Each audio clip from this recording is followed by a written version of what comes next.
Espero que não dê problema. Foi. Então, olá pessoal, vamos iniciar aqui a gravação. Essa aula, então, a gente vai começar o texto do Sofista do Platão, tá? A gente vai começar a falar um pouquinho desse texto. Eu vou fazer uma breve introdução, em PowerPoint, que depois eu vou deixar esse material para vocês lá no Aprender, que é um material também de estudo, daquilo que a gente falou a aula passada, que foi sobre o Gorgias. Então eu vou retomar um pouquinho aquelas questões do Gorgias.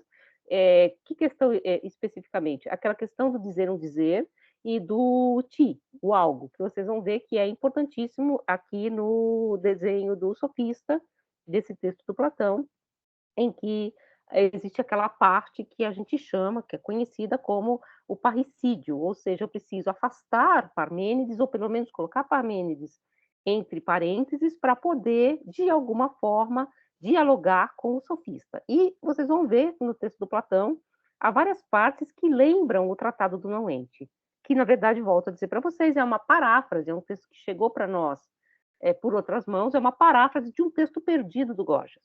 Então, apesar de Gorgias ser um sofista, entre aspas, a questão do Platão é a mesma. Talvez as respostas sejam outras, ou nem sejam, porque é um pouco que a Bárbara Kazan aponta. Quais são as questões do Gorgias? Elas são questões céticas? Isso foi o Sextus Empírico que leu. Elas são questões de que não há verdade? Ele diz que não há verdade? Não, ele está dizendo exatamente que, do ponto de vista do que foi colocado até aqui, dos vários filósofos da natureza, entre eles Parmênides, não dá para dizer nem que o ser é e nem que o não ser não é, porque o que eu digo é um dizer, e eu não tenho discernimento. Essa questão do discernir vai aparecer muito claramente também logo no começo do texto do Platão. Como é que eu sei o que é um sofista? Então eu vou discernir.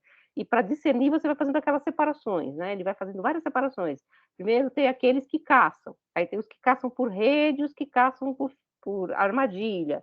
Então você vai discernindo essas questões, você vai separando, tentando encontrar núcleos de classificação para cada uma das coisas. Esse discernimento é o que o Gorgias diz que não existe a princípio nesse desenho inicial dos tratados do Parmênides. Então, Gorgias, então, parafraseado no Pseudo-Aristóteles, acho que a gente leu, tá? Volto a dizer, existem duas versões desse texto do Gorgias, uma nos chegou pelo Sextus Empírico e outra nos chegou pelo Pseudo-Aristóteles. Se vocês quiserem ler a outra versão, tá no livro da Bárbara Kazan, O Efeito Sofístico, que está lá no canto, que eu não vou conseguir pegar, e essa versão que a gente está trabalhando é a versão do C. Parmênides, né? C. Parmênides, então Gorgias, é um pouco essa questão que ela está colocando. Se você leva em conta Parmênides, então você tem que levar em conta também a refutação do Gorgias, que é um pouco o que está no Sofista. Se eu levo em conta Parmênides, eu tenho que levar em conta também o Gorgias para fazer um terceiro elemento, um terceiro movimento, para encontrar uma outra solução, que não é nem Parmênides nem Gorgias. Eu não posso simplesmente não ouvir o sofista. Então, ele escreve que o ser e o não ser de Parmênides, como um efeito do discurso, do logos, não é discernível, que os predicados do ser e do não ser, porque o não ser não é, e, portanto, ele é algo porque ele não é, e do mesmo jeito que ele é algo porque ele não é, o não ser também pode não ser, já que você está numa relação de indiscernimento, podem ser intercambiáveis, de modo que o ser pode tanto ser um ou múltiplo, do mesmo jeito que o não ser pode ser ou não ser. O que o texto pode sugerir é que Gorgias, na esteira do que vai fazer Platão agora no texto do Sofista que a gente vai ler, está procurando estudar não o ser, mas como o ti, o algo, pode ser dito com alguma proximidade de discernimento do que é verdadeiro e do que não é.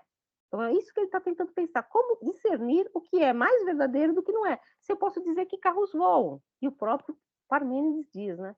Que o carro voa até a deusa, né? Ele diz, eu posso dizer que carros voam, e eu estou dizendo um dizer. O que vimos, o que vamos ler exatamente na passagem do parricídio de Platão e o Sofista, que a gente vai ver daqui a pouco. Então, eu vou puxar agora aqui uma imagem, vou puxar um slide, que depois eu vou deixar lá para vocês. Esse slide eu estou fazendo para que a gente fique muito colado ao texto, tá? Então, vai bem ao texto, tá? Vai bem as partes do texto que a gente vai comentar, tá? Então, eu sempre vou fazer assim, nesse modelo. A gente faz hoje uma apresentação geral do sofista, e a aula que vem e eu também deixo isso para vocês lá no Aprender, a gente vai mais especificamente para pontos do texto no PowerPoint. Então fica um pouco, o PowerPoint como uma espécie de resumo do todo, né. Então, sempre vou ter esse resuminho, tá, como meio, uma retomada, porque a gente está sempre, integrando uma coisa a outra, vocês vão ver que o curso é bem uma coisa integrada à outra, uma coisa muito ligada à outra, um texto muito ligado a outro, né. Guia do Chrome, selecione meus arquivos, compartilhar. Está compartilhando? Está Sim, compartilhando? Sim, vocês estão vendo aí tá sim. dizer ou dizer Gorgias? Isso. Tá, então eu só vou aqui, então, como eu disse para vocês, é um resumão do que a gente falou aula passada e vai ficar para vocês como esse material, de resumo. Então, é o que a gente vai ver hoje. Então eu começo voltando um pouco da natureza do Parmênides, nesse trecho aqui, vocês estão vendo aí, né, o outro slide. Estigarenai, medem de o que estim, da natureza, e a tradução é pois ser e nada não é, nada não é. Essa é então, a frase, vamos dizer assim, do Parmênides, que vai ser comentada, vamos dizer assim, tanto pelo Gorgias, quanto pelo sofista. O ser, na verdade, esse ser que é, ele tira o seu predicado, né, o algo que é, então ele produz um predicado de si mesmo, então ele se transforma num isto é. E o nada não pode fazer o mesmo movimento. É essa questão, ele não pode se constituir como sujeito. Mas, de algum modo, eu digo que o nada não é. Então, de algum modo, eu estou dizendo esse nada, né? Então, é um pouco a questão que a gente vai ver também no sofista. Isso aqui é um slide que a gente já viu, eu só estou retomando. E aí, eu vou para o texto do Pseudo-Aristóteles, vocês estão vendo aí? Com efeito? Sim ou não? Sim. Eu vou para o texto do Sim, tô vendo, Pseudo-Aristóteles, professora. que é um texto do Tratado do Não-Ente, tá, enfim, um comentário do Tratado do Não-Ente, na verdade é uma paráfrase do Tratado do Não-Ente, né, então comenta o que o Gorgias teria dito, e então, com efeito, se o não-ente é ente, e se o ente é ente, todas as coisas são, né, se não-ente, pois ente e não-ente são, porque se de algum modo ele é. Não é necessário, com efeito, que se o não-ente é, o ente em função disso seja. Ou não ser, ou entes seriam segundo seu próprio discurso, que é o logon, né? O logos. Então, segundo o próprio discurso, o próprio texto do Parmênides, ele põe essa contradição de que eu disse o não ser. E quando eu digo o não ser, de alguma forma, ele é, mesmo que seja nessa negação. Porque quando eu digo que o ser é, eu também estou dizendo do mesmo modo um logos, eu não estou dizendo o ser. Com efeito, da mesma forma que Gorgias diz que se o não-ente e o ente são a mesma coisa, o ente não é e o não-ente também não, de modo que nada é. Por uma inversão, pode-se, de maneira semelhante, dizer que tudo é. Ou seja, o que ele está dizendo aqui, eu posso assimilar o ente e o não-ente ao todo, e tudo é, ou, ao contrário, assimilar o ente ao não-ente e tudo não é. Por uma inversão, pode-se de maneira semelhante dizer que tudo é. Com efeito, o não-ente é, assim como o ente, de modo que tudo é. Então, eu estou numa indiscernibilidade discursiva, ou seja, eu não consigo, por esse modelo do discurso, é isso que ele está dizendo, discernir exatamente os dois caminhos que a Deus aponta. Ela aponta um caminho do que é e não pode não ser, e daquilo que não é dizível. Só que esse não é dizível está sendo dito. Então, de algum modo, esses dois caminhos, eles são indiscerníveis.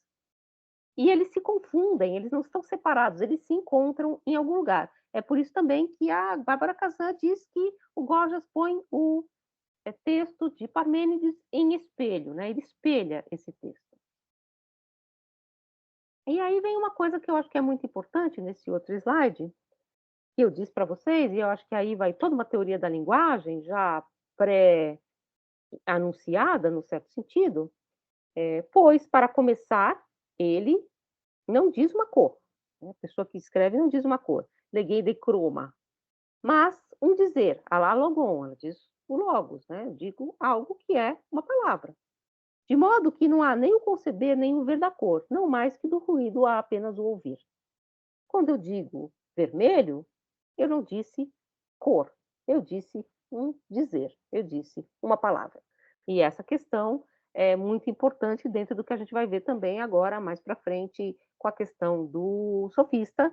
E eu vou trazer aqui para vocês de novo o Kosuth, que é aquele artista que eu falei para vocês, que é um artista contemporâneo, é um artista do século 20 e 21, tá?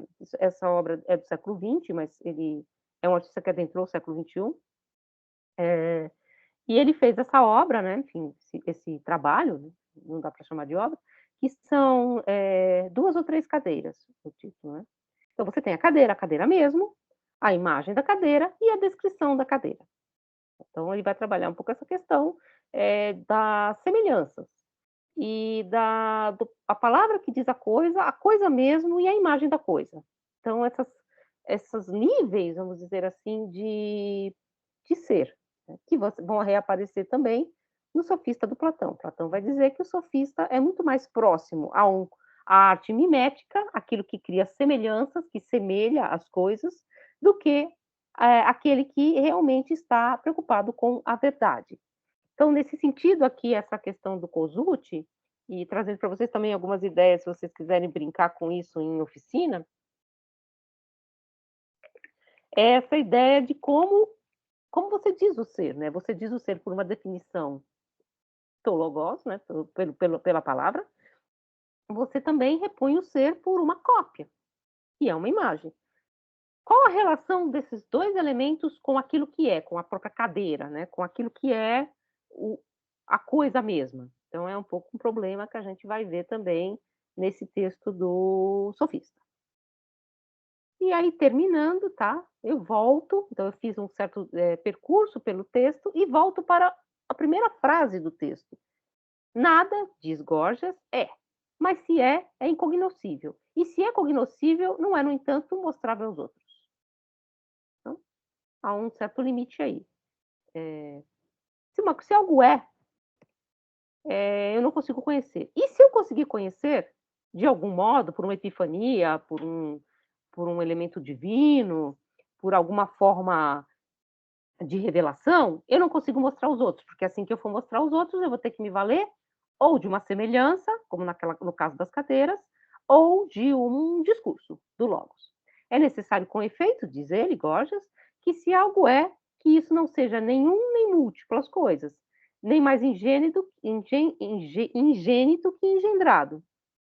Então nada seria, pois fosse algo, ti e to, né, que são essas partículas, o ti é a partícula que vai aparecer no Gorgias e esse to é a partícula que a Bárbara Cassã encontra já no Parmênides, seria um ou outro desses atributos. O que está querendo ser dito aqui? Isso a gente também vai ver no Sofista, não hoje, mas nas próximas aulas.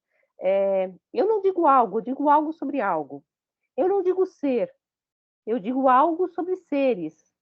Eu não digo todo, porque eu caio numa contradição infinita, porque esse todo ele comporta os múltiplos ou não, ele é um ou ele é dois, e se duas coisas são, elas já são duas e o todo já é dois, e aí a gente vai caindo em múltiplas contradições, exatamente pelo próprio problema que a linguagem põe para nós. Tá?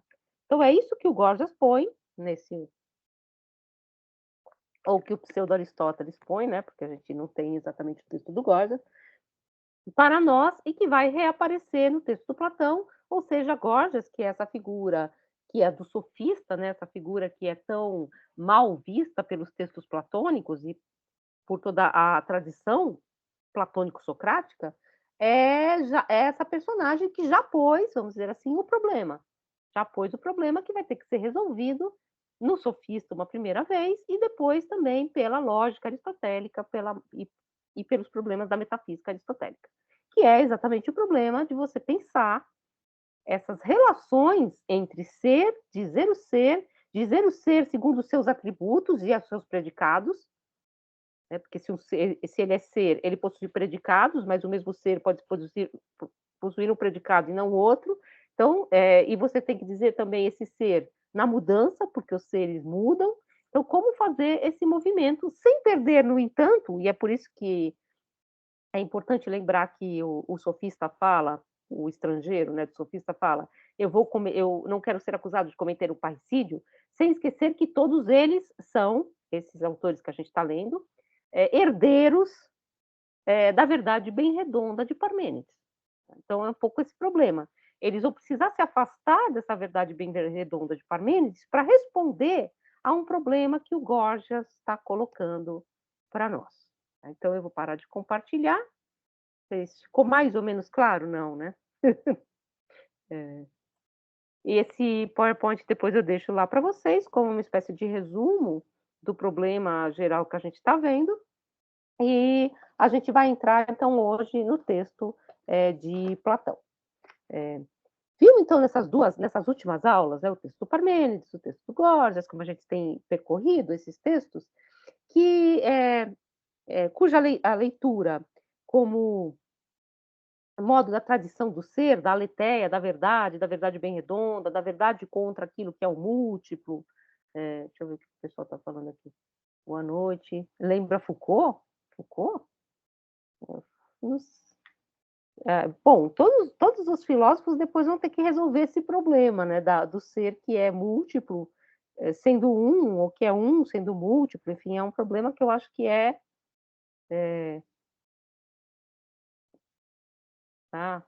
do Derrida, sobre a hospitalidade. Bom, eu não sei qual é esse texto, mas enfim. Bom, Oi, oi, Pete. diga. Esse texto do Derrida, ele vai fazer um debate sobre essa relação do estrangeiro também, né? E ele vai recorrer a Platão para pensar sobre isso, essa relação do ser e não ser a partir do estrangeiro, né? Que é a personagem do sofista, né? Porque ele ele vem de Eleia, então a gente vai falar um pouquinho disso, né? Por que ele vem de Eleia? E qual é a questão elementar que o estrangeiro já carrega, né? Tipo, a figura estrangeira, né? A questão que ele coloca de ser ou não ser dentro do próprio discurso, né? Da personagem. Da personagem. O Derrida ele vai tratar mais ou menos isso, a partir de um debate sobre alteridade, né? Aí ele recorre a essas figuras platônicas do sofista. É muito louco. O sofista começa um pouco assim, a gente já vai chegar lá no sofista, o sofista começa um pouco assim, como um diálogo platônico, como todos os diálogos platônicos, eles recebem alguém para o debate, que é esse estrangeiro de Eleia, que está chegando ali, e esse estrangeiro de Eleia, que está vindo, portanto, de fora, né, está vindo de uma outra cidade grega para essa cidade grega que é Atenas, então está trazendo esse elemento que é de Eleia para dentro de Atenas, e ele vai falar que então a gente tem que discernir as figuras, né? A figura do filósofo, a figura do sofista, a figura do político. Então é um pouco um texto que, a princípio, está pensando muito nesses limites, né? Do que é o quê, né? Enfim, que é um pouco o texto que não nos interessa tanto, porque você pode ler esse texto também pensando quem é a figura do político, né? Agora a gente vai ler um pouco esse texto pensando o que é dizer o ser, que é também uma forma, uma parte que está no sofista. Bom, então essa aletheia, essa ideia então de uma tradição do ser, da aletheia que se tornaria clássica nessa leitura socrático-platônica, a gente já falou disso, essa leitura socrático-platônica que separa Parmênides de Heráclito, que pôs um de um lado, outro do outro, é uma leitura que a tradição assumiu, né? Então você pode pensar que talvez Heráclito e Parmênides estivessem mais próximos do mesmo movimento à verdade que essa tradição que os colocou como opostos, tá? Então essa oposição, ela é uma oposição tradicional, de uma leitura também tradicional dessa verdade. Então pode ser também lido esses dois autores como autores do cosmos. Vocês vão ver que, na verdade, uma parte do sofista refaz todas essas teorias, né, do ser múltiplo, do ser uno, então das várias teorias que estão ali em debate. Ele traz um pouco essa dimensão das teorias.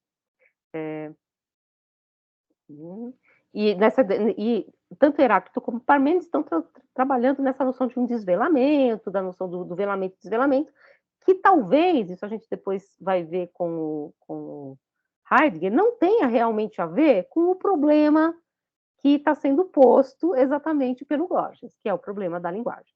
Então, exatamente um pouco que o Heidegger vai tentar fazer. Essa mediação que o Heidegger vai tentar fazer é sair exatamente desse elemento que está sendo posto agora pelo Gorgias, do algo. Ser é ser algo, e algo é ou não é. E, portanto, você está entrando numa lógica da linguagem, e, portanto, de uma mediação discursiva, do logos, né?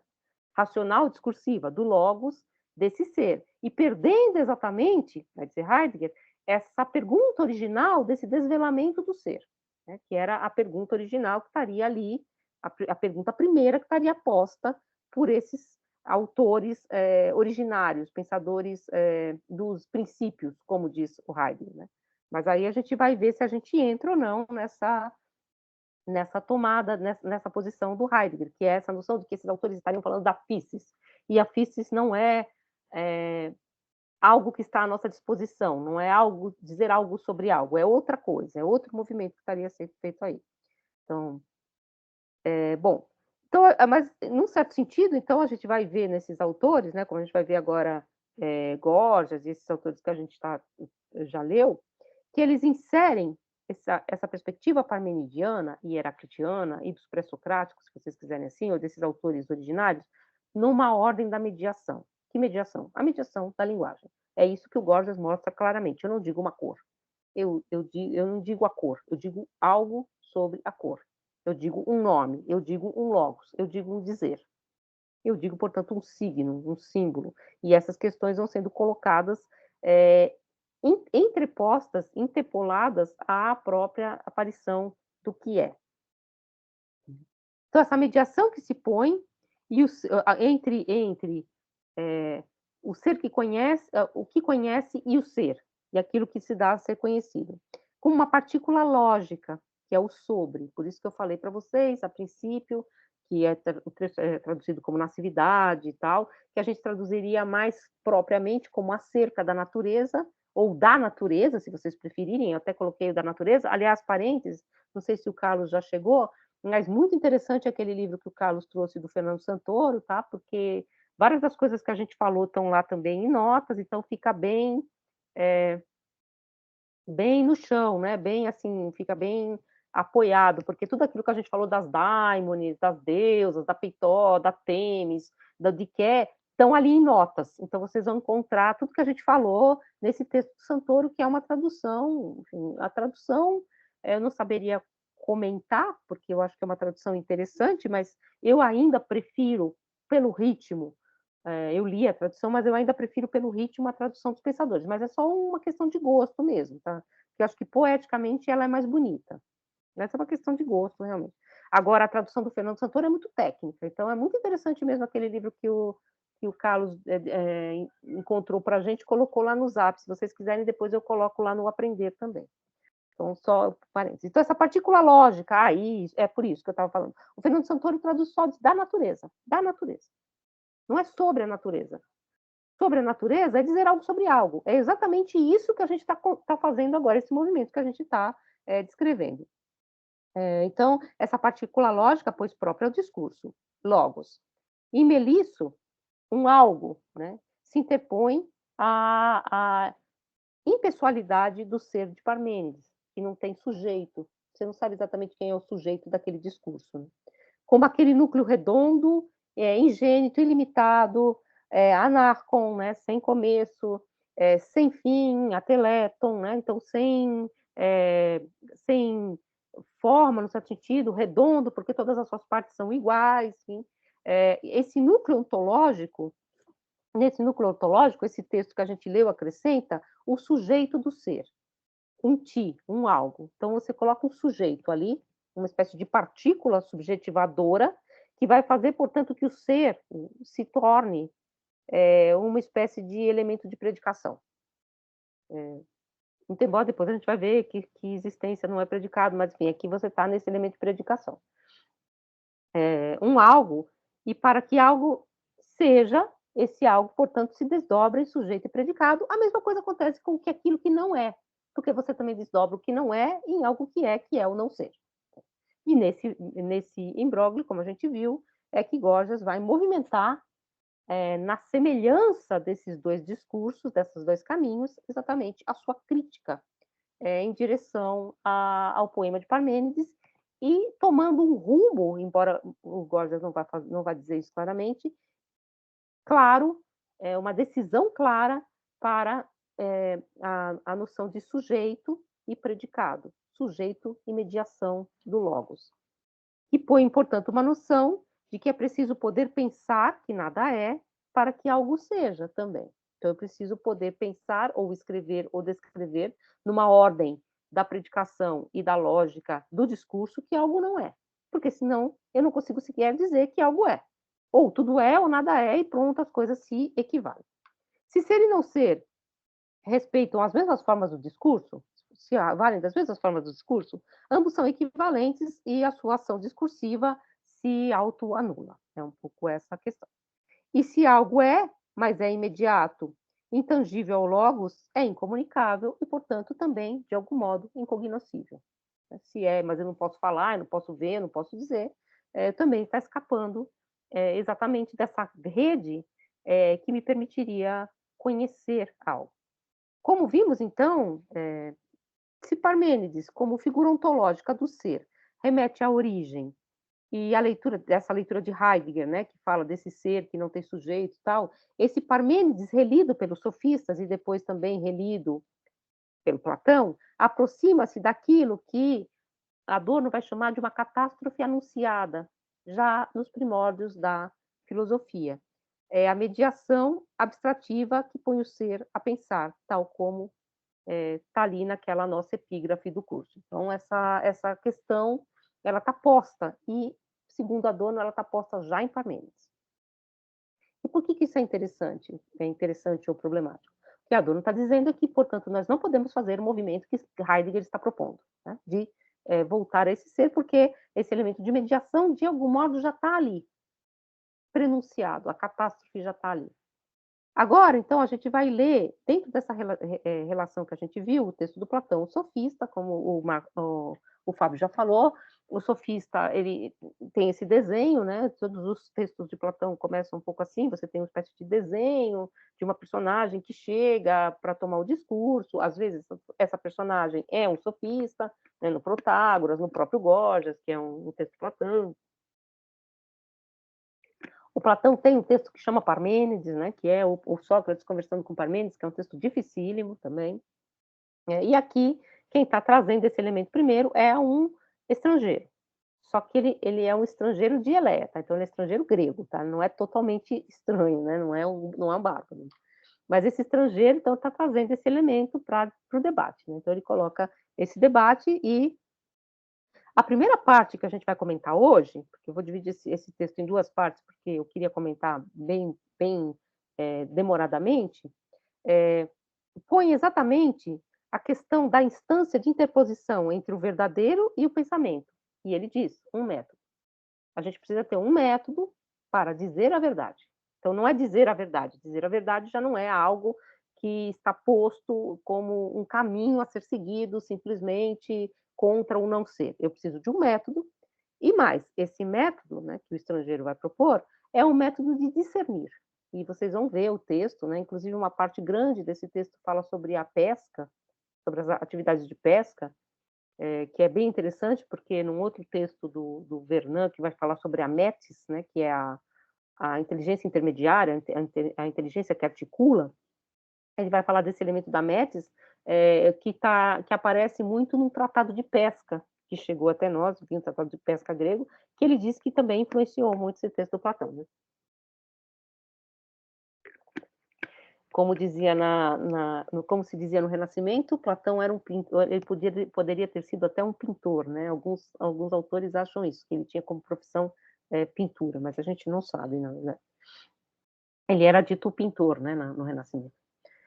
O estrangeiro, Xenos, né? Xenos é estrangeiro, vem de Eleia e do núcleo, portanto, de Parmênides de Eleia, ele é um eleata de algum modo, e propõe esse nível, nesse nível, um método de interlocução, então ele convida o teeteto, né, para conversar, que seria parmenidiano, eleata nesse sentido, porque é próximo a essa busca da verdade, como a gente vai ver. Então, exatamente o que ele fala assim: não quero cometer um parricídio, no sentido de que eu não quero simplesmente me colocar como um contrário a Parmênides ou como um discípulo de Heráclito, né? Ele não vai falar isso, mas enfim, seria um pouco essa questão.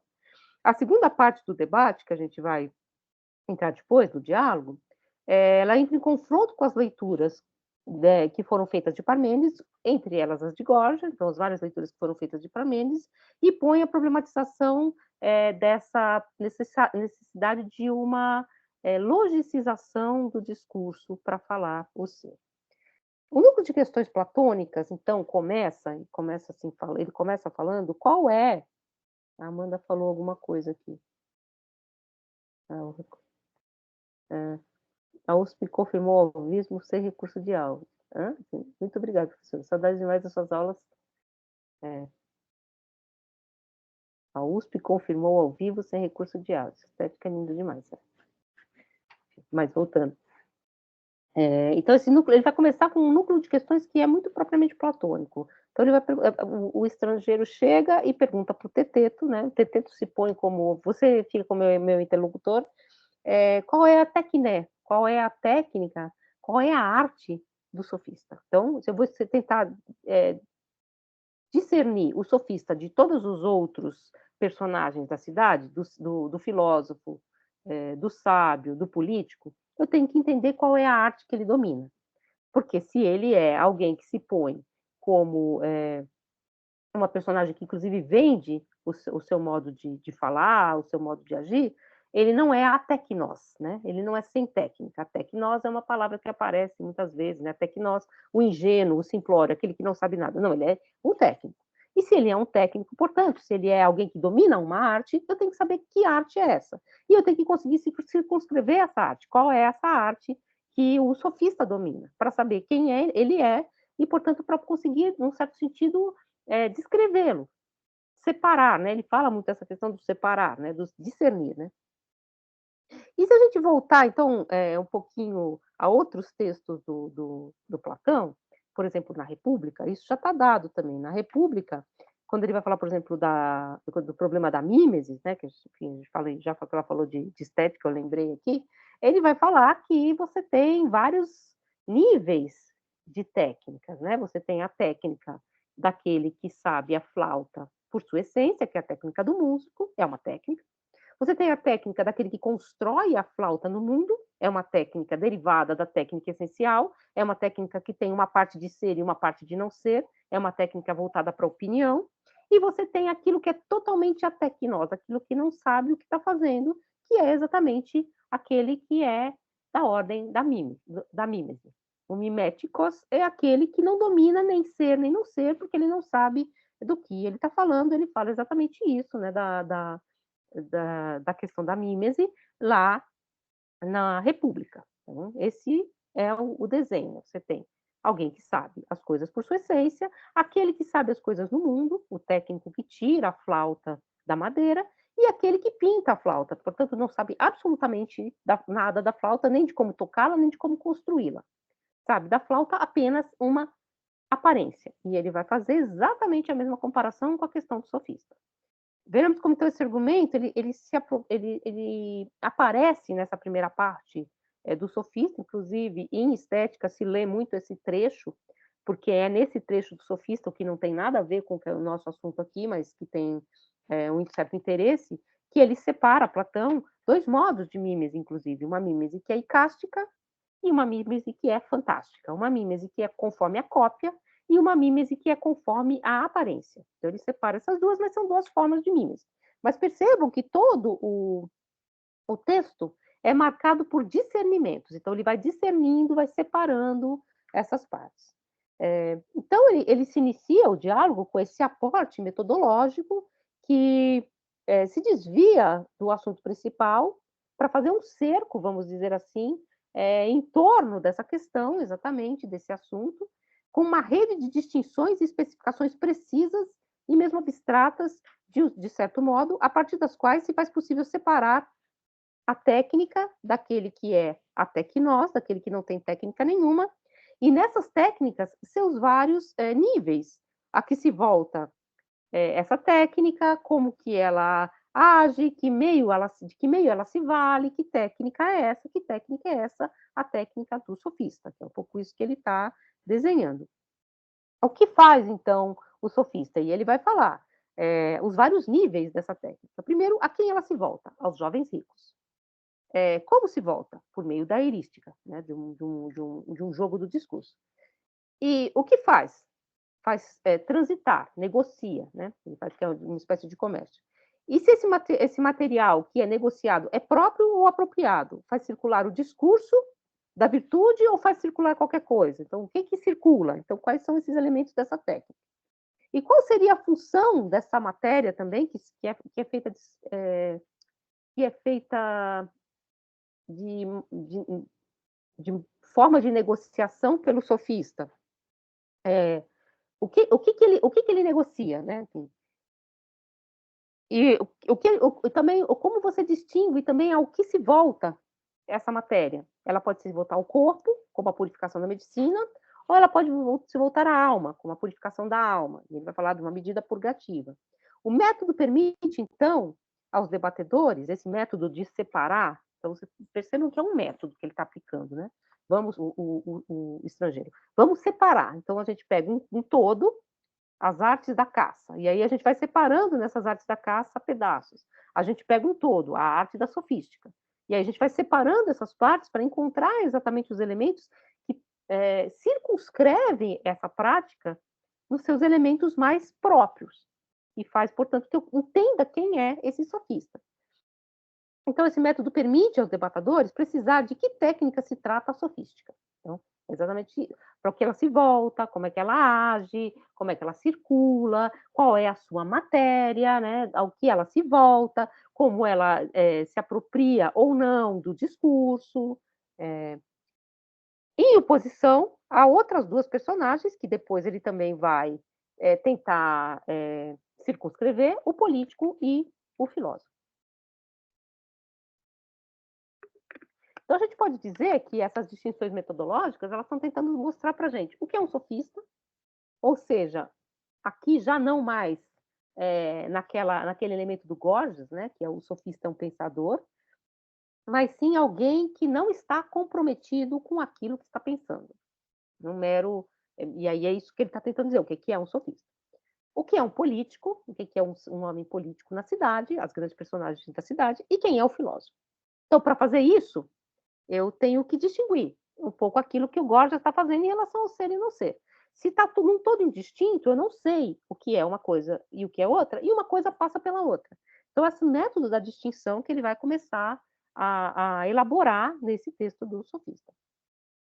Essas distinções pré-sugeridas em relação a uma técnica genérica, então, você tem o maior, você vai dividindo, a pesca, por exemplo, ele fala, existe uma pesca, existe a pesca por anzol e a pesca por arpão e a pesca por rede. Existe a pesca, e depois existem as subdivisões dentro da pesca. Se explicitam não de maneira imediata, mas a partir de uma cadeia de distinções cada vez mais centradas, o círculo cada vez mais fechado. Então, ele vem do amplo e ele vai afunilando essa distinção. A técnica em oposição ao atekné, ou ao idiota, se vocês quiserem. Né? O idiota, no sentido grego, que é aquele que não faz parte da cidade, né? O ateknos. A especificidade da ação dessa técnica sobre o seu cliente, sobre a alma, sobre o jovem que é caçado, porque ele fala que é um caçador, é um pescador, né?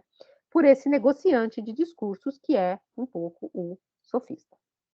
Os passos do método são constantemente recapitulados durante o percurso. Não sei se vocês perceberam no texto. Vocês leram o texto, né? Estou meio que passando um pouco assim em geral, depois a gente vai mais para pontos focais mais específicos do texto, mas estou passando um pouco no geral, vocês podem comentar também. Ele vai recapitulando e reorganizando essas distinções o tempo todo. Né? Então, ele vai reorganizando por cortes, então agora vamos recapitular, né? E aí o TT recapitula uma parte e tal. Até chegar à arte mais próxima do sofista. Então, vai encontrando, a pesca, tem algo de pesca, tem algo de caça, tem algo disso, tem algo daquilo, mas tem algo muito próprio na arte sofística que é próximo ao prestidigitador. Já que está em A Novela das Seis aí, que é um mágico, né? que é o miméticos. E ele recupera aqui no Sofista exatamente a mesma estrutura que está lá na República para condenar a pintura. É o pintor, é o homem com o espelho às costas, é o homem que diz que é capaz de produzir tudo. Tirando um pouco dessa questão da mímese como uma acusação da semelhança pictórica, que não é isso que está em questão aqui, se vocês forem pensar, o que ele está dizendo é o Gorgias, né? O Gorgias diz isso. Quando eu digo carros voam e que o ser é e o não ser não é, eu estou dizendo que, pelo discurso, eu sou capaz de criar carros que voam, cores, sons, né? Eu sou capaz de criar tudo. Só que esse tudo que eu sou capaz de criar pelo discurso, os carros que voam, a figura de Helena, e tudo que eu posso criar pelo discurso, todas as relações que eu posso criar pelo discurso, elas têm um fundo falso. E é um pouco essa questão que aproxima o sofista do miméticos. E aí volto para vocês dizer por que eu falei daquela parte da República, no livro 5, em que há a distinção dos níveis de ser que cada técnica atinge. Então, existe uma técnica que atinge mais níveis de ser, há uma técnica que tem algum contato com o não ser, e há uma técnica que, portanto, não é técnica, que não tem nenhum contato com ser nenhum, nem com opinião, que é o mero não ser, o mero não saber. Então, que é exatamente, no caso da República, a pintura, ou a mímese, ou a semelhança, né? Essa semelhança que simplesmente põe uma coisa do lado da outra, uma cadeira do lado da imagem da cadeira, e da cadeira mesmo não sabe nada, né? A não ser esse nível da semelhança. Então, se a gente for lá para o texto agora, mais propriamente, do estrangeiro, mais detidamente no próprio texto, como a gente falou, então, vocês vão ver exatamente esse movimento que eu fiz para vocês, que eu fiz com vocês aqui, meio geralzão. Ele começa, então chega o estrangeiro, né, que chega de Eleia, esse estrangeiro que vem, portanto, do círculo de Parmênides e Zenão, portanto, do círculo exatamente de Parmenidiano, e Sócrates diz: Deus dos estrangeiros, que melhor pode avaliar a disparidade ou a equidade das ações humanas. Então, você que vem de fora, nos ajude a discernir, né? Então, nesse sentido, que eu acho que é um pouco que o Fábio trouxe. E aí ele continua, né? Teodoro, que é uma outra personagem que está aqui também, ele não é mais comedido do que os ardorosos amigos da erística, né? Que é exatamente essa ideia de um jogo de palavras, de um jogo do discurso. Então, o sofista chega, o estrangeiro chega para ajudar a discernir o que é o sofista. E aí, mais para frente, o Sócrates propõe: não queiras, pois, estrangeiro, recusar-te ao primeiro favor que te pedimos. Eles pedem o favor de ele ajudar nessa distinção. Mas dize-nos antes se de costume preferes desenvolver toda a tese que queres demonstrar numa longa exposição ou empregar um método interrogativo. Então, aqui está pondo a questão do método, que é exatamente esse interrogativo.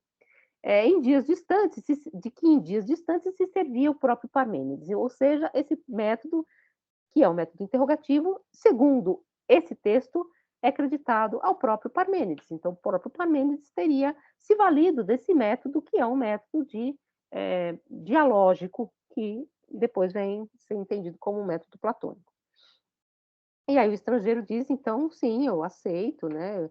E aí ele vai dizer que, então, a gente vai tentar separar, né, o que essas personagens, quem é o político, quem é o sofista e quem é o filósofo, e aqui, portanto, a gente vai começar a definição do sofista. Então, ele vai dizer: logo, pelo estudo da sofística, ao que parece, procuramos definir claramente o que ele é. Então, é essa definição que a gente vai percorrer durante essa primeira parte do texto, que ele vai tentar, então, mostrar o que faz o sofista. E aí ele vai dizer, né, enfim, que se ele faz alguma coisa na cidade, a gente não pode negar que ele tem uma técnica, que ele domina alguma arte. Então, que arte é essa? E o estrangeiro diz: das coisas que do não ser anterior foram posteriormente tornadas ser, não se dirá que foram produzidas, pois que produzir é tornar ser e ser tornada é ser produzido, ou seja, existe uma arte que é aquela que sai do não ser para o ser, que produz coisas, né? Então existe essa arte, que é a arte de produzir coisas no mundo. Então, que sai do ser para o não ser, que são as artes produtivas. E existem outras artes que não produzem nada, que são artes que se valem daquilo que já está dado, como a caça e a pesca. E aí vai continuar. Na realidade, nenhuma produção, pois, é o nome dessa arte que produz coisas, né? Considerando depois as atividades que têm a forma de disciplina, de conhecimento e ainda de ganho pecuniário, de luta e de caça, essas não produzem nada, então essas são outra forma de arte. Na realidade, nenhuma delas nada fabrica, trata-se sempre do pré-existente ou do já produzido, que ou bem é apoderado pelas palavras ou pela ação, ou bem é defendido contra quem pretenda dela apossar-se. Portanto, já encontrou um primeiro lugar de designação para a arte do sofista. Ele não produz nada, ele, na verdade, é esse que não fabrica nada, né? Não tira do ser, do não ser para o ser, não fabrica nada.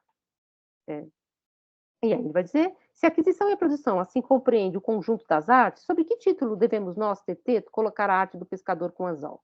Da aquisição. Porque ela não produz nada, ele só adquire, ele a retira da natureza. E aí ele continua, e aí ele vai falando da caça, da pesca, né? Enfim, vai fazendo essas distinções, né? Existe um modo de pescar assim, sabe? Ao contrário, a caça aos aquáticos creio, em sua totalidade, a pesca. Então, aquilo que eu falei para vocês.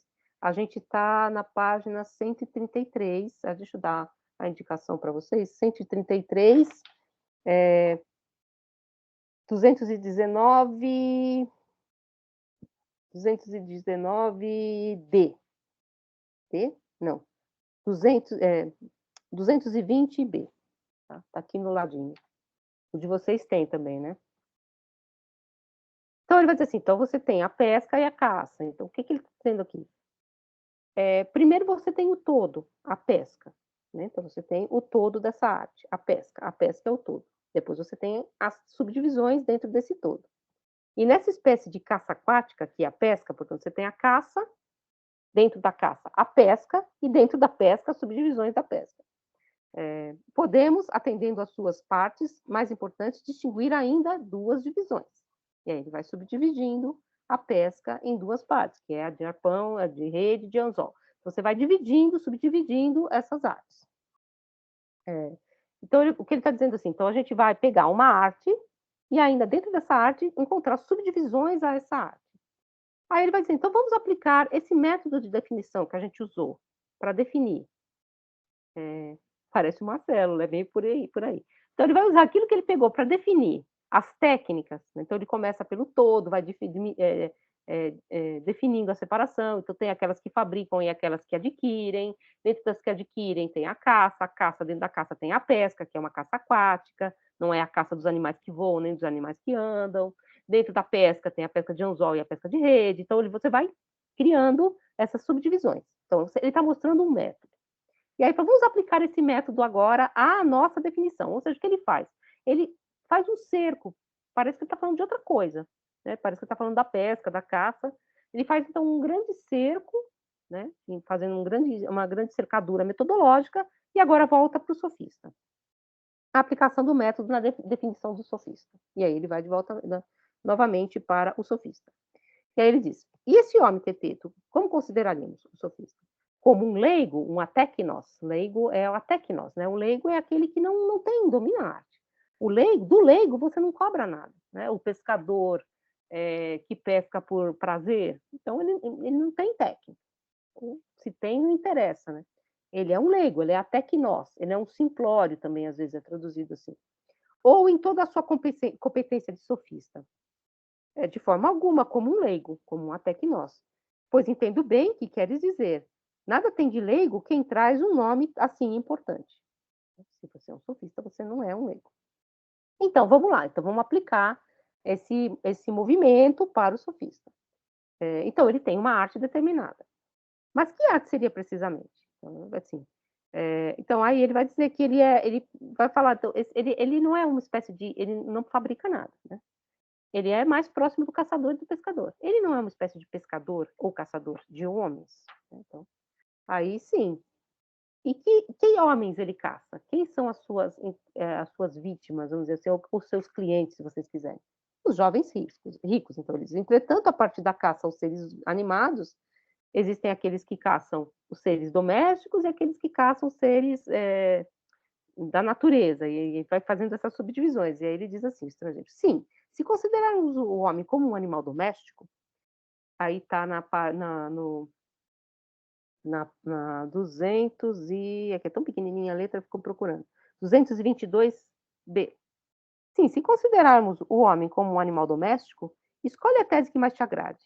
Que não há nenhum animal doméstico ou que, embora havendo, o homem não está entre eles, pois é selvagem. Ou ainda mesmo, considerando que o homem seja doméstico, que não há caça ao homem, qualquer que seja a tese que te agrade. Aí o TT diz, pois bem, nós somos um animal doméstico, é o que creio, né, estrangeiro. E acredito ainda haver uma caça ao homem. Então, há uma caça ao homem, e exatamente essa caça é que é uma das primeiras definições da arte da sofística. E aí ele vai dizer, né, então, o estrangeiro, mas as razões jurídicas, a oratória pública e as conversas privadas constituem um novo tipo ao qual daremos o nome de arte da persuasão. Então, ele caça homens, esse sofista, com uma arte, com uma espécie de um instrumento, portanto, você tem o pescador que pesca com anzol, tal, uma espécie de instrumento que é a peitó. Queria voltar um pouquinho essa questão da peitó aqui para vocês, porque isso aparece, inclusive, lá no texto do próprio Parmênides, né, que existe uma dimensão de persuasão na verdade. Vocês lembram disso? Que é um pouco estranho, porque por que a verdade precisa persuadir, num certo sentido, se ela é, né? Mas lá no texto do Parmênides, persuasão a segue, pois não há como a persuasão seguir o que não é. Não é o que acontece aqui. Não é o que acontece aqui. A persuasão, ela é uma arma do sofista. Então, a peitó, a persuasão, ela não segue a verdade, necessariamente, tal como está no poema de Parmênides. Então, é uma questão que a gente tem que pôr. A persuasão é uma arma que o sofista sabe manejar. E aí ele continua. E aí ele fala de uma outra arte, aí que é bonitinho, tal. Existe uma outra arte de caçar os seres humanos, que é a arte do amor. Só que essa arte não é igual à arte da sofística, porque na arte do amor, quando a caça é o próprio prêmio, né? Porque você caça o ser amado, tá? É bonitinho, é fofo, né? Então ele deixa a arte do amor separada, né? A arte a erótica, né? Mas na caça interesseira, há uma arte que consiste em conviver à custa de favores, em atrair apenas o prazer, não procurando outro ganho que não a própria subsistência. Arte essa que, acredito, todos nós chamamos de arte do galanteio e da lisonja. Né? Então, essas são os instrumentos da arte do sofista. Então, a primeira definição do sofista, ele é um caçador interesseiro de jovens. Não é um caçador erótico, percebem? Depois a gente vai ter todo esse discurso de Eros no banquete, né? O caçador erótico, o caçador que ama, ele não é esse caçador interesseiro. Então, o sofista ele não ama os seus alunos, né? Ele simplesmente tem nos alunos um meio e não um fim. Né? O objeto do amor, o objeto da caça não é o próprio ser caçado, né? É algo que esse ser pode gerar. Aí depois ele fala que a segunda definição do sofista é que matéria ele faz circular. O que então ele caça os jovens, mas o que ele caça os jovens e o que ele oferece a esses jovens nessa caçada? Né? Qual que é o objeto dessa persuasão? E aí ele vai dizer que ele oferece a esses jovens, ele é um comerciante de ciências. Né? Então ele comercializa coisas que não são dele. Né? E aí o estrangeiro diz que são as artes da alma, né, porque não são artes do corpo, você tem a ginástica, que é uma arte do corpo, a medicina, que é uma arte do corpo. Né? O estrangeiro vai falar né, das deformações que a medicina vai purgar e que a ginástica vai purgar, mas o sofista tem um outro caminho. E aí o estrangeiro diz, podemos dizer que a música, em todas as suas formas, levada de cidade em cidade, aqui comparada, aqui comprada, pode ser para lá transportada e vendida. Que a pintura, a arte dos prestidigitadores, em seus prodígios e muitos outros artigos destinados a almas que se transportam e vendem, seja a título de divertimento ou de estudos sérios. Dão àqueles que as transportam e vendem, tanto quanto ao vendedor de alimentos e bebidas, direito ao título de negociante. Então, não só aqueles que vendem coisas para o corpo, como negociante de bebidas, podem ser considerados negociantes. O músico é um negociante, o pintor é um negociante, são os negócios que visam, como ele vai dizer, a alma. E aí o estrangeiro continua, aquele que de cidade em cidade vende as ciências por atacado, trocando-as por direito, de dinheiro, daria-as o mesmo nome, que é o que o sofista faz. O gênero sofístico, portanto, é um gênero de comércio para a alma, não para o corpo, de elementos tal como a música e a pintura. A quarta definição, ele é um comerciante de segunda mão, porque ele vai comercializar algo que ele não é o seu próprio discurso, né? Então, aí ele vai dizer, há um terceiro aspecto. A quem se estabelece numa cidade para vender os ensinos relativos a este mesmo objeto, os quais uma parte compra e outra produz, vivendo desse mistério. Então, alguns produzem, alguns vendem, alguns são negociantes, alguns são produtores. Então, a aquisição por troca comercial, seja ela uma venda de segunda mão, uma venda pelo próprio produtor, não importa, desde que esse comércio se refira aos ensinos de que falamos, será sempre, a teu ver, a sofística? Necessariamente. Então, ele é um comerciante. Vale lembrar do papel do comerciante na sociedade grega. Isso não tem nada a ver aqui com a nossa questão, mas o comerciante é uma figura menor, né, também. Tem o artesão, que também não é uma figura muito considerada politicamente, não é uma figura política, é apolítico, mas o negociante também é, né? O negociante, ele simplesmente participa da troca, né? Ele não produz nada.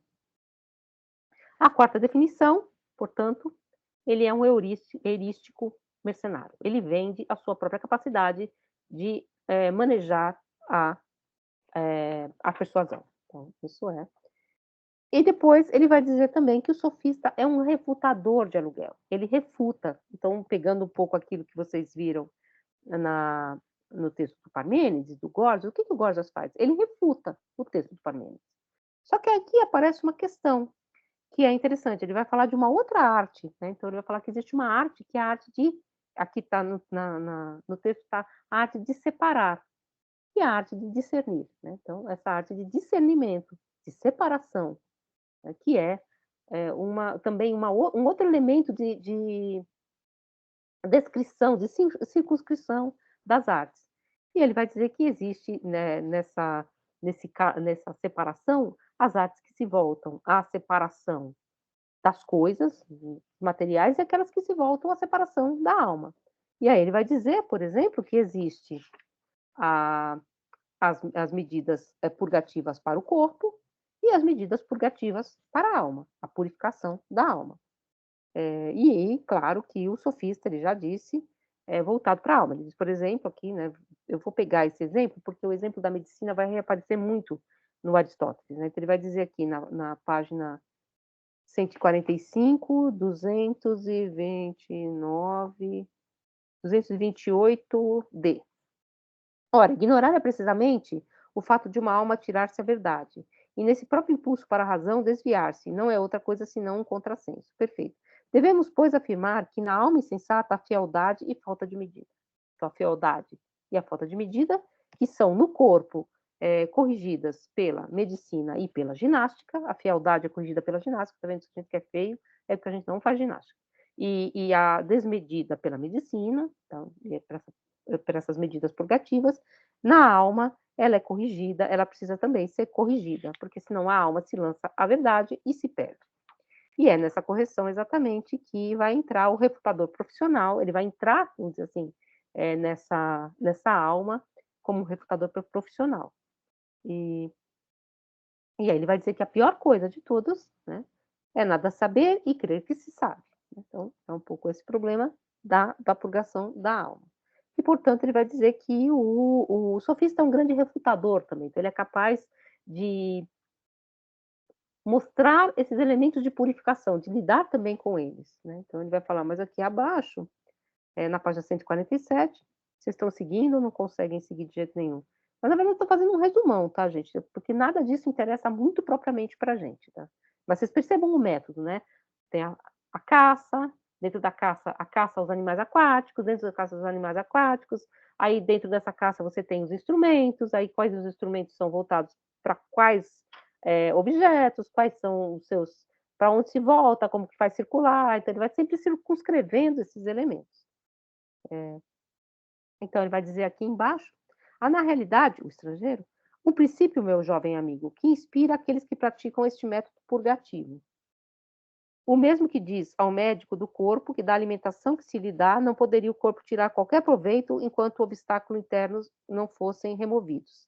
A propósito da alma, formaram-se o mesmo conceito. Ela não alcançará do que se lhe possa ingerir de ciência benefício algum até que se tenha submetido à refutação, e que por essa refutação, causando-lhe vergonha de si mesmo, se tenha desembaraçado das opiniões que cerram as vias do ensino e que se tenha levado ao estado de manifesta pureza e a acreditar saber justamente o que ela sabe, não, e mais nada além. Esta é, infalivelmente, diz o Teteto, a melhor disposição e a mais sensata. Então, do mesmo jeito que tem que ter um médico para mostrar que uma boa alimentação ela tem que ser ingerida de determinada forma, porque ela tem que ser absorvida, também precisa haver uma reputação, alguém que mostre para a alma aquilo que ela realmente sabe. Aí, então, pois, muitas razões, Teteto, para afirmarmos que a refutação é o que há de mais importante, de eficaz na purificação, e para acreditarmos também que permanece a parte dessa prova é, ainda que se trate do grande rei, permanecer impurificado das maiores máculas e conservar a falta de educação e a fialdade, onde a maior pureza e a mais perfeita beleza se requer, a quem pretende possuir a verdadeira beatitude. Então, é preciso, sim, haver um teste para a alma, né? E aí ele vai dizer, mas será que a gente pode dizer que o sofista pratica essa arte, a arte de purificar a alma pela refutação? Aí, aí o que, que o estrangeiro fala? Bom, eu tenho medo de dizendo que o sofista, de algum modo, é um refutador e, portanto, um purificador de alma, de dar a ele muita honra. Né? Então, de honrá-lo demais. Mas, de algum modo, vai dizer o estrangeiro, na realidade, tal como entre o cão e o lobo, entre o animal mais selvagem e o doméstico, ora, para estarmos bem seguros, é sobretudo em relação às semelhanças que é preciso manter-nos constantemente em guarda. Na verdade, é um gênero extremamente escorregadio. Exatamente. O sofista é um refutador. O sofista é, tal qual o filósofo, um refutador. Né? Então, ele tem essa semelhança ao filósofo. Esse é o perigo. Então, estou dando honra para o sofista. E aí ele recapitula, né? Ele faz um resumo de tudo aquilo que ele viu, né? Então, ele faz uma recapitulação de todas essas definições, ele recapitula, portanto, tudo aquilo que seria a definição do sofista, para caçar esse sofista, para prendê-lo. É como se ele estivesse armando, e ele fala isso o tempo todo, né? Uma caça. Eu estou armando uma rede. Como é que eu tenho que armar essa rede? Primeiro eu tenho que saber com que instrumentos ele age, o que, que ele faz, quem é ele, onde eu localizo, como é que eu distingo um sofista de um não sofista. Então, eu estou armando essa rede para capturá-lo. Né? Então, senão eu não vou capturá-lo. Então, aí ele retorna, e aí ele vai, por fim, a parte que a gente vai ler hoje, depois a gente entra na questão do não ser, a gente já deixa um pouco adiantado isso também, aproximar, portanto, o sofista aqui ele faz o resumo, né? Ele recapitula todas aquelas funções e ele vai mostrar que o sofista, na verdade, se ele se aproxima de algum artista, de algum negociante, ele se aproxima das artes ilusionistas. Por quê? Porque ele se aproxima não porque ele domina a mesma técnica que o filósofo do purificador da alma, mas porque ele a mimetiza, ele tem semelhança, ele consegue uma semelhança com esse outro profissional. E aí ele diz das artes ilusionistas, e é por isso que, e aí a gente vai um pouco para aquela coisa que vocês vão ouvir muito na filosofia, né? Enfim, e o filósofo só fala de uma coisa, ele só fala daquilo que ele sabe. Porque aquele que diz que fala de tudo, e o sofista diz, eu falo sobre A e B, né? Eu falo daquilo que você me pedir para falar. Na verdade, é mais ou menos o mesmo exemplo daquele homem com o espelho às costas, que é o pintor, que é capaz de dizer que faz o céu e a terra, que faz o homem, eu, você, o pedreiro, o carpinteiro, a flauta, que ele é capaz de dar para nós a semelhança de tudo, mas ele não é capaz de saber exatamente sobre nada. Então, é um pouco essa ideia do sofista como essa figura que encanta, porque faz passar uma coisa pela outra. Na verdade, eu acho isso uma boa definição, embora eu goste dos sofistas, tá? Eu gosto do Gorgias, não acho que ele faça isso. Mas é uma boa questão essa para nós, porque parênteses total, né? A gente vive hoje em dia muito esse indiscernimento, né? A gente vive na indiscernibilidade completa. Você vai na internet e tem alguém falando sobre alguma coisa que você não sabe exatamente se ele sabe sobre aquilo que ele está falando. Diga, Tiago. Professora, por que que o pintor é o que tem o espelho nas costas? Porque na República, no livro 10, tem uma parte em que o Sócrates propõe assim: e se eu disser para você que existe um homem, que existe um artesão, um demiurgo, que é capaz de produzir tudo que existe no céu e na terra? É capaz de produzir mesa, cadeira, eu, você, o cachorro, o céu, a terra. Aí o que a figura que está dialogando com Platão diz: nossa, essa seria uma figura fabulosa, seria um ser mirabolante, né? Seria uma figura espantosa, diz, né? Diz a palavra, inclusive, essa é do espanto, assombrosa. Quem seria esse demiurgo assombroso, esse demiurgo que é capaz de fazer tudo? Aí o Platão, o Sócrates responde: esse demiurgo é, como um homem com espelho às costas, é o pintor, porque ele é capaz de pintar o pedreiro, o carpinteiro, a cama, a mesa, a flauta, eu, você, o céu e a terra, só que ele dá dessas coisas para nós apenas uma parte, apenas a sua aparência. Quando ele fala isso lá na República, ele já não está falando da pintura, ele está falando do sofista. É isso que o sofista faz. Ele dá para nós a imagem de todas as coisas. Portanto, o sofista, e é por isso que é legal que ele fala aqui, que é preciso tomar cuidado com as semelhanças, com o que é indiscernível, com a falta de discernimento. E é por isso que todo esse texto é um texto sobre discernir, né? Isso, a caça desse jeito, daquele jeito, a pesca assim, assim, o que caça isso, o que caça aquilo, o que caça o jovem, o que caça o amante. Você tem que discernir todas as partes. Porque no vão do indiscernível é que você deixa passar uma semelhança, uma coisa que parece e não é. E aí ele vai dizer que exatamente, se você for pensar, em que companhia, se você fosse fazer uma ordem das técnicas, estaria o sofista. E por isso que eu retomo para vocês o livro 5 da República. Tem aquele que toca a flauta e, portanto, sabe a flauta por sua essência. Tem aquele que faz a flauta e, portanto, sabe a flauta na sua materialidade. E tem aquele que pinta a flauta. Esse não sabe nada. Exatamente. Ele mira no sofista e acerta o pintor. Exatamente. O pintor não tem nada a ver com isso. Mas você sabe, lembra, assim, isso aí a gente no curso de estética leu. Tem vários autores que acham que Platão sabia tanto sobre pintura, ele entende tanto de pintura, que ele talvez fosse até um pintor de profissão. É porque ele realmente conhece técnicas de pintura, dicas de pintura. Platão, o caçador de sofistas, por aí. Diga. Eu estava vendo um livro essa semana, do Abad Morellet, sobre a conversação. E, se não me engano, é no século XVIII, e ele fala que a conversação é uma arte, né? E aí ele põe 10 regras para a conversação. Isso no século XVIII, porque ele falava que estava impossível conversar na França. Tanto é que eles falavam, por favor, vamos falar só 4 de uma vez, né? Porque as pessoas... E aí um dos pontos deles... Um dos pontos que ele fala é justamente isso, sobre essa ida, esse devaneio dessas pessoas que falam demais com muita propriedade sobre todos os assuntos. E de como devemos ter medo dessas pessoas. Porque é terrível o homem que acha que a ele lhe cabe alguma certeza. Então, assim, percorre, né, toda a história da filosofia isso. A ideia da conversação, porque isso aqui o diálogo platônico é uma conversação dirigida, né? É um pouco essa questão. No começo, assim, o estrangeiro diz para o Teeteto: você topa, então, esse jogo? É um jogo metodológico, não é um bate-papo, né? Que simula, é claro, é uma simulação porque é um texto, tal, né? E é exatamente isso. Não vai para todo lado, né? Não vai para todas essas questões, né? Ele vai focando, né? Vai fechando, exatamente.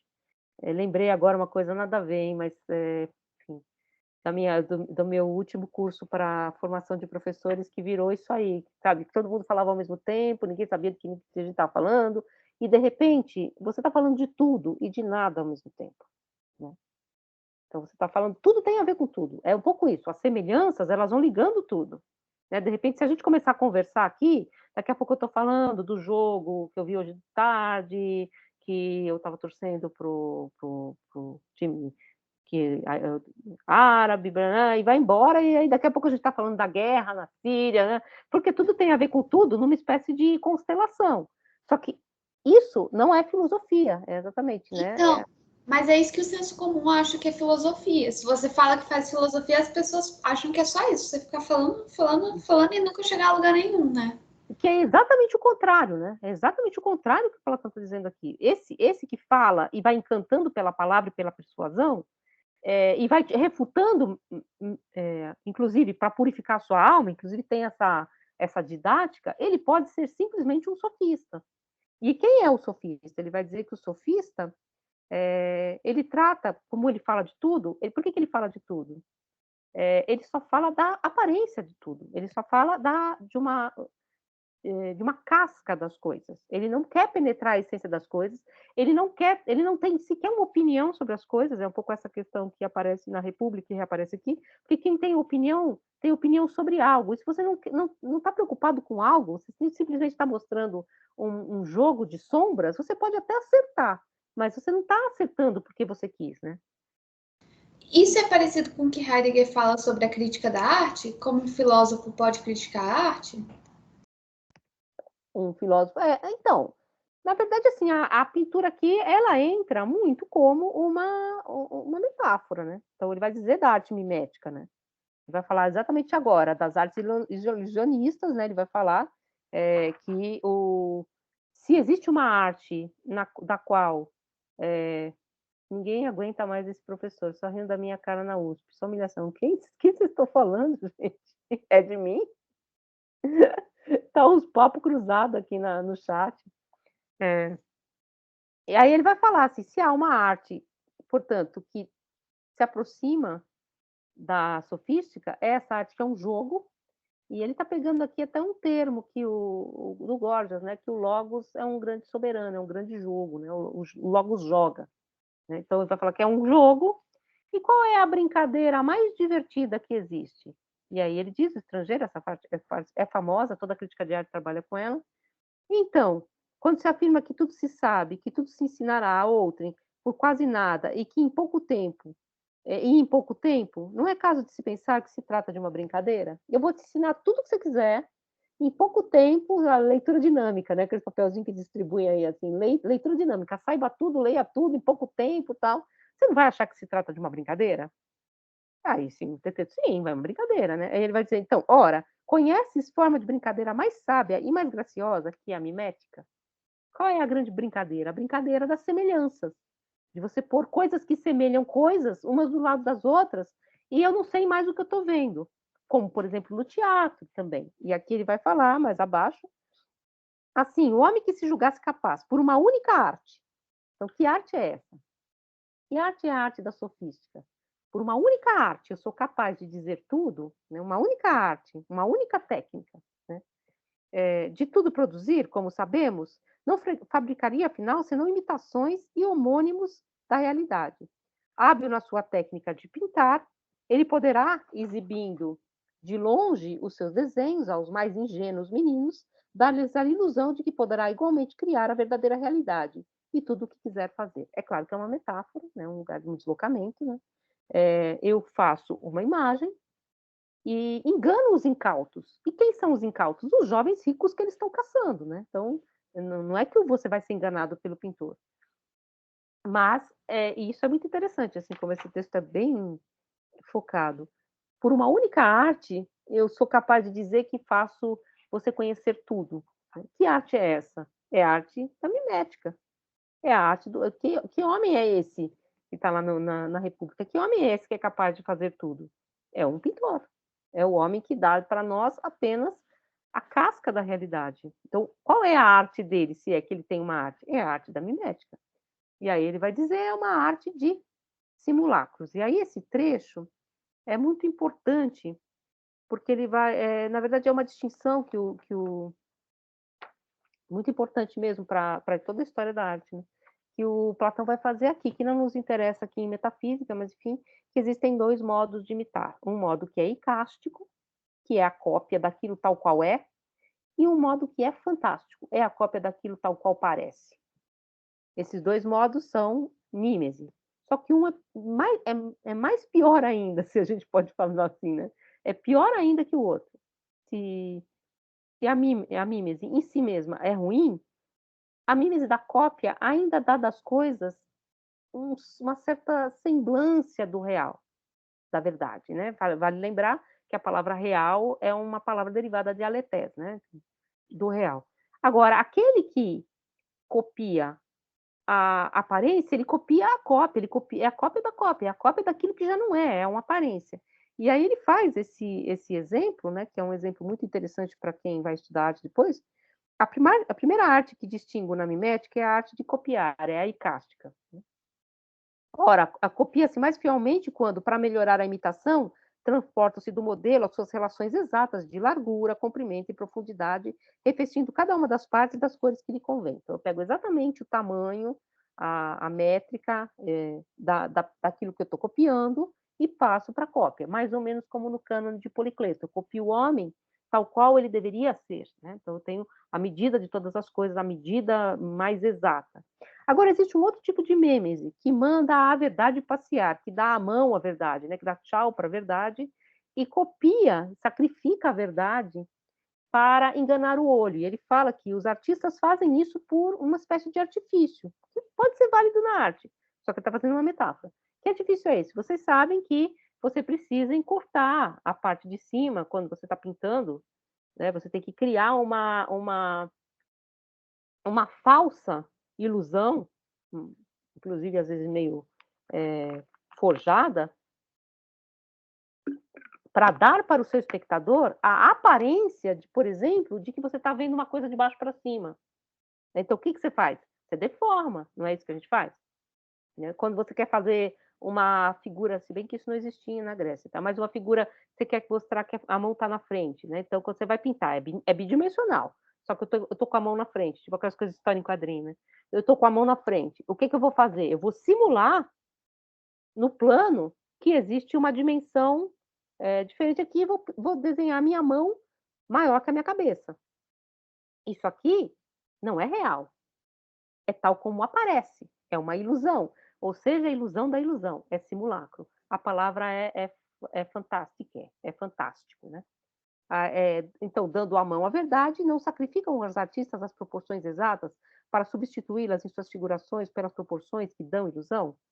Então, exatamente. Mas que nome daremos ao que parece copiar o belo para espectadores desfavoravelmente colocados e que, entretanto, perderia essa pretendida fidelidade de cópia para os olhares capazes de alcançar plenamente proporções tão vastas?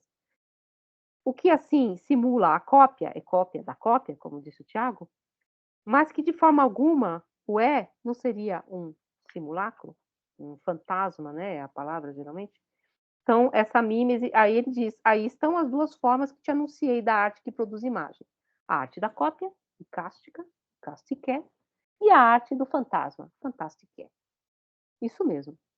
Ou seja, para o problema que então me deixará perplexo, o de saber em qual dessas artes colocar o sofista, ainda não vejo claramente uma solução.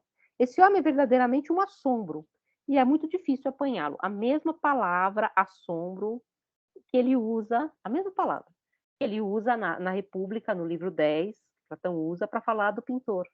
Esse homem é um demiurgo assombroso, né? Por que assombro é uma palavra importante? Porque assombro tem essa noção de que é o início da filosofia, né? Quando eu me assombro. Mas que assombro é esse, né? E aí ele vai dizer, então, que a gente tem que ver, portanto, para se a gente consegue... A gente localizou a arte da sofística. A arte da sofística é uma arte da semelhança. Sendo uma arte da semelhança, ela pode ser uma arte da semelhança icástica ou fantástica. Isso ele ainda não sabe muito bem, mas ela é muito mais próxima da arte de um prestidigitador, de um mágico, de um pintor, do que da arte de um filósofo. Então, já discerniu isso. E aí ele vai dizer que o grande problema que está posto para a gente conseguir localizar exatamente esse elemento central da semelhança do discurso do sofista, e aí é que entra na nossa parte, é exatamente o problema do ser e do não ser. E aí ele vai dizer, e que realmente, jovem feliz, nos vemos frente a uma questão extremamente difícil, pois mostrar e parecer sem ser, dizer algo sem, entretanto, dizer com verdade, são maneiras que trazem grandes dificuldades. Então, a gente volta lá no Borges. Dizer é dizer um dizer.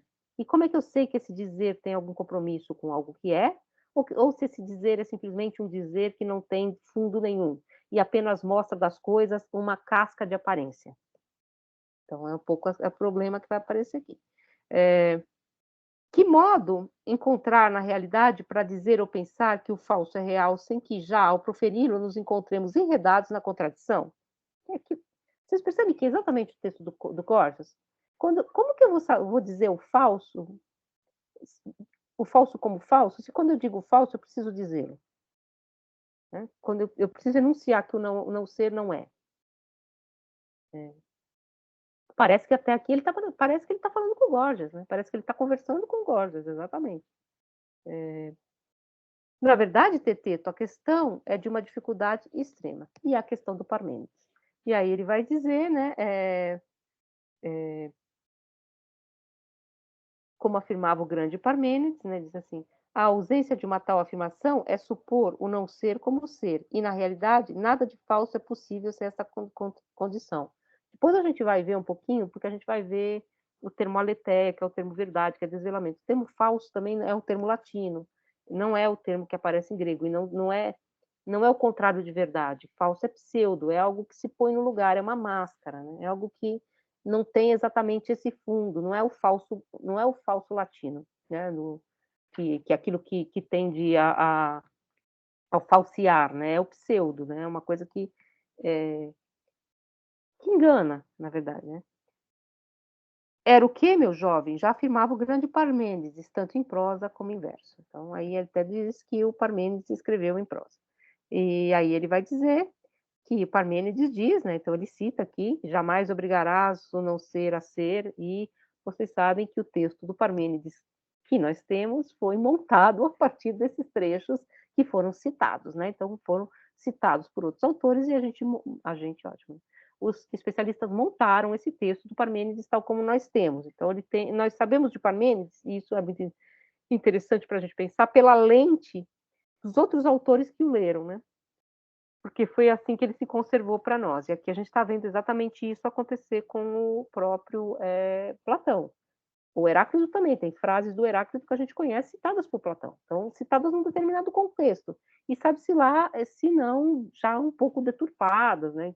Não existia essa ideia de ABNT, que tem a citação correta, tal, né? E aí ele diz, então, afasta-te desse pensamento, dessa via de caminho, né? Desse caminho de investigação, que é o caminho do não ser. Afaste-se desse espaço de semelhança falsa. Já estava dito lá pelo Parmênides, né? Então, por aqui você não vai, você só vai por aqui pelo ser.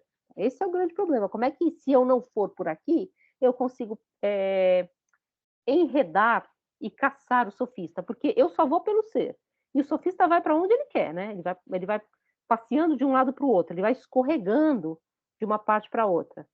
Se eu não consigo ter nenhum tipo de discernimento em relação ao que não é, e um discernimento que é metodológico, portanto, que é interno ao logos e não relacionado ao ser, como é que eu vou caçar o sofista? Ele vai me escapar sempre, porque eu estou condenado, eu que quero dizer a verdade, a só ficar no caminho do ser. E todo esse outro caminho que está sendo explorado pelo sofista fica livre, percebe? Ele fica solto ali, né? De quem que vocês estão falando na USP aí, gente? Que coisa doida. Bom. O problema do erro do não ser. Então, ele vai dizer exatamente isso, citando o Parmênides. Aí, sem, pois, qualquer espírito de discussão ou de brincadeira, suponhamos que, ponderada seriamente a questão, está na página 155, Alguém que nos ouve se tivesse que indicar a que objeto se deve aplicar esse nome de não ser. Pensamos com ele, aplicaria a que objeto e com que qualidades, quer em seu próprio pensamento, quer em explicação que então tivesse de apresentar. Vocês percebem que é exatamente o que o Gorgia está falando? Eu vou ter que aplicar predicados ao não ser. Como eu aplico ao ser? Se eu aplico ao ser predicados que eu aplico ao não ser, como é que eu sei que essa predicação é correta para o ser e não é devida ao não ser? Percebe? Enfim, qual é o discernimento que eu tenho nesse jogo? E aí ele diz, o próprio estrangeiro, fazendo exatamente, página 155, mas será que vocês estão com outra edição? Pode ser. A minha edição é essa aqui, ó. Deixa eu ver qual edição que vocês vão saber. Eu vou citar pelo número. É que esse número, gente, ele é pequeno e fica aqui em cima. 237 C. E eu estou indo para o D agora. Na apostila pula? Ixi. Só essa página?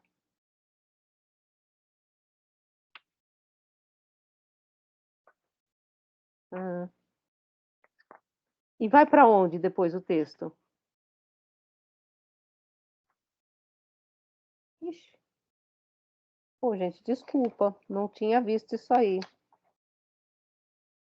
Então eu vou escanear para vocês e mando. Não tinha visto isso aí. Essa parte, ele só pula a parte mais importante, né? Porque na verdade não fui eu que escaneei, é só a parte que a gente chegou, que é a parte que a gente tinha que ler, né? Aí pula. Então, na verdade, né? Então eu vou tentar escanear para vocês e mando. Mas a aula que vem, falando nisso, eu vou fazer todo um resumo dessa primeira parte de novo. Tá sempre nesse esquema, meio novela, tá? Tem as cenas dos próximos capítulos, porque a gente recupera. Porque aqui a gente foi lendo junto. Ali a gente recupera no texto, pontualmente, né, no slide. Eu acho que é legal esse movimento. E o slide faz um resumo também. E aí fica fácil para vocês estudarem também. Claro que o texto inteiro não é um texto tão complexo, esse texto é complexo, né? Então, gente, eu vou abrir para perguntas, porque aí, assim, essa parte aqui é a parte central, em que exatamente ele vai falar, ele vai dizer, espero que vocês, ele fala aqui no finalzinho dessa parte, que é o problema da questão do não ser, o estrangeiro diz, espero que você não me tome por um parricida. Então, é exatamente essa ideia do parricídio, né? Ou seja, eu preciso contrariar essa norma da deusa de Parmênides, do ser que é e não pode não ser, e que é redondo, igual em todas as suas partes, e que é incriado, imóvel, que atravessa, validando as aparências, mas esse ser que perpassa, vamos dizer assim, as aparências, que é um todo, que é indiviso. A gente vai ter que repensar essa forma do ser, muito embora esse ser que é e não deixa de ser, continue ali como um problema, e, por exemplo, o motor imóvel, isso vai reaparecer no Aristóteles, Platão, tal, mas eu preciso de um outro caminho. Porque o sofista não fabrica nada, isso aí não está nem falando de mal, porque o filósofo também não fabrica nada, né? Quem fabrica alguma coisa é que produz alguma coisa no mundo, que sai do não ser ao ser, né? Por exemplo, o pintor produz alguma coisa no mundo, porque ele sai do não ser ao ser. O oleiro sai do barro para o jarro. Mas esse fabricar a mentira, ele na verdade, produz a partir do discurso. Sim, ele produz mímese, né? Mas ele não fabrica nenhum objeto nesse sentido. Inclusive, essa coisa do fabricar, essa técnica do fabricar, tem a ver com tirar da matéria uma forma, né? Ele não fabrica nada no mundo, assim, nada de coisa, né? Ele, na verdade, produz discurso, né? Produz, nesse sentido, a gente pode dizer, mas ele produz mentiras, né? Ilusões. Mas, nesse sentido, ele não fabrica nada no mundo, né? Ele não tira do ser do não ser para o ser. Por exemplo, o barro não era jarro e se transforma em jarro. Percebe? Assim, um pouco essa questão. Isso aí, depois a gente vai ver também no Aristóteles, isso aí das causalidades, tal, como é que você pensa essas questões. Mas, assim, isso não era nem exatamente o problema do sofista, né? Que ele não produz nada, porque o filósofo também não, o político também não, né? Pois é, quem não aceitou que horas ela volta foi o Sindicato das Empregadas Domésticas.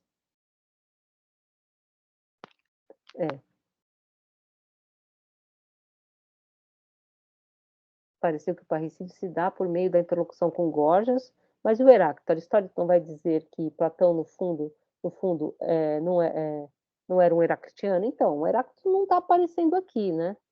Ele não está... enfim, se você for pensar assim, o Heráclito é um problema que vai aparecer. Por quê? Para pensar o que é, eu vou ter que pensar o movimento, né? E o que não é também. Vou mais para frente, que é onde a gente vai chegar, ele vai dizer que o ser vai falar na teoria da predicação, né? Deixa eu ver se eu acho aqui, que a gente não chegou ainda.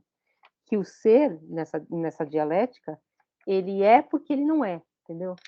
Ele é uma coisa porque ele não é várias outras. É um pouco essa questão que vai aparecer. É isso, e é isso que está desenhado aqui. Então, o ser não é o uno, né? O ser é porque não é. Né? Por exemplo, Sócrates é filósofo porque não é flautista. Isso, é uma ilha de ser cercada por não ser, né? No certo sentido. Eu sou uma coisa porque eu não sou outra. Mas vocês já percebam que aí, e aí só voltando e fechando um pouco a questão do Gorgias, a gente já está na ordem do algo, dizer algo sobre algo, né? Então você diz algo sobre algo, e esse algo que você disse sobre algo é verdade ou não. Então, e essa verdade, ela é espelhada no discurso. Então não há a verdade, a deusa verdade, né? A deusa verdade que é a deusa. Isso como o Fernando Santoro recupera também naquele livro que o Carlos mandou para a gente, quem é a deusa verdade do Parmênides. Que não é a deusa da verdade, ela é a deusa verdade. Aqui está se falando de um modo de apanhar a verdade por uma rede metodológica. Eu vou ter que encontrar ordens do dizer que consigam discernir o ser do não ser. O predicado do ser do predicado do não ser. O que o ser é e o que o ser não é. Eu vou ter que dizer que o ser não é algumas coisas exatamente porque ele é outras.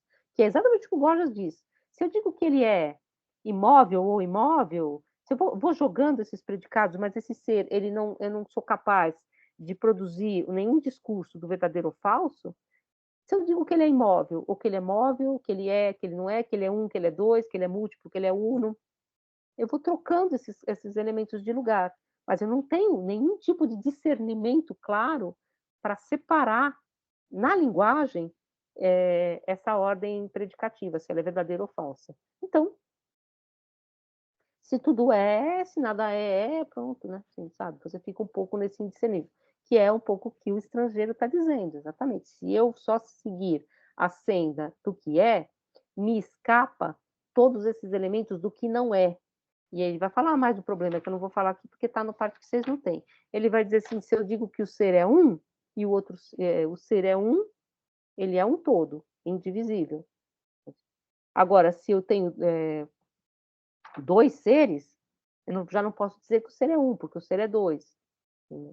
E aí por aí vai, né? Assim, e se não ser não é, e aí vai todas as questões que eles vão trabalhando dentro da questão da linguagem, como vai aparecer mais para frente. Agora, essa parte, depois dessa parte que vocês não têm, vai ser uma longa digressão sobre todas essas teorias em relação ao ser, anteriores a Parmênides, anteriores ao Platão, para passar em revista essas teorias, né? Mostrar como elas são indiscerníveis, você não tem como escolher entre uma e outra. Exatamente o que o Gorgias diz. O Gorgias diz, Melício diz isso, Parmênides diz aquilo, e não tenho como, eu não tenho elementos para esse discernimento. E aqui a gente vai notar que a diferença do Gorgias para o Platão é que exatamente o que está refinando aqui são os elementos para caçar o sofista no seu próprio terreno, para mostrar que determinado discurso não só é falso, como ele não tem compromisso com não ser falso. Porque você pode errar, né? Não é essa a questão. Mas ele não tem compromisso com não ser falso. Ele não tem compromisso com com esses pseudos, com essas imagens. Ao contrário, ele está criando imagem sobre imagem, cópia da cópia da cópia. E não está preocupado com isso. E é exatamente isso que a gente tem. É esse elemento do logos, que diz a cor, esse logos que é um logos que diz sobre algo que eu tenho que refinar. Então, a gente está encaminhando aí a metafísica para o discurso lógico, percebe? Um pouco esse é o caminho que eu quero fazer com vocês. Então, gente, eu vou tentar achar essas páginas aí, a gente lê elas especificamente, muito, muito detidamente, porque elas são a parte mais importante. Tá na próxima aula. Vocês têm alguma questão?